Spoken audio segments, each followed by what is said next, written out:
Hey guys, we're almost there. About week 7. We only have 2 more units before our Christmas break and first semester is over. Hope everything's going well for you guys. Please keep asking questions. You guys are doing a great job working hard. We're back to another big module, 7 to 9% of the AP Psychology exam. This is the learning module.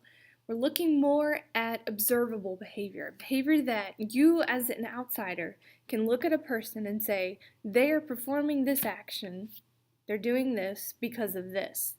The module right after this is cognition.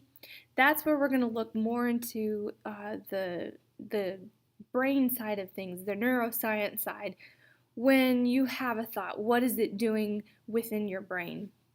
We'll be taking biology, we'll be taking different things and connecting them all together. But for this specific unit of learning, we're looking at 2 different types: classical conditioning and operant conditioning.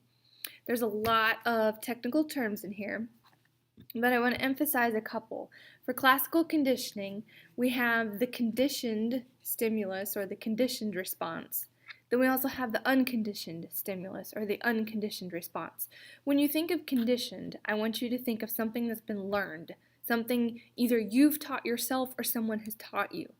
Unconditioned is the natural. What are you just born with? What's naturally going to happen? So keep that in mind as we go through classical conditioning. Make sure you know the vocabulary. Very, very important. With operant conditioning, which is the second type of learning that we'll be talking about, we'll be going through reinforcers and punishers. These are very, very easy to get confused. People with PhDs in psychology and stuff get them mixed up. But when you think of a reinforcer, I want you to think the behavior is continuing, okay? So it's not necessarily a reward. You could be punishing behavior, but if that behavior still continues, it's a reinforcer. A punishment is when that behavior stops. Something is done, maybe a reward is given, maybe a punishment is given, but if the behavior stops, that's a punishment.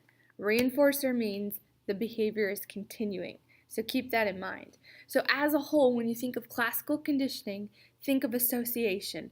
This happens, this behavior happens. So it's the 2 terms being associated. When you think of operant conditioning, think of response.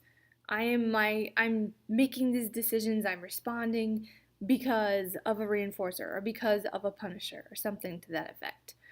So it can be tricky. We're going to do lots of different activities. This is kind of a rough time of the year, so just do your best. If you need to meet one-on-one, I'm here. Let me know, contact me, and we'll set up an appointment. Do a great job, and as always, have fun.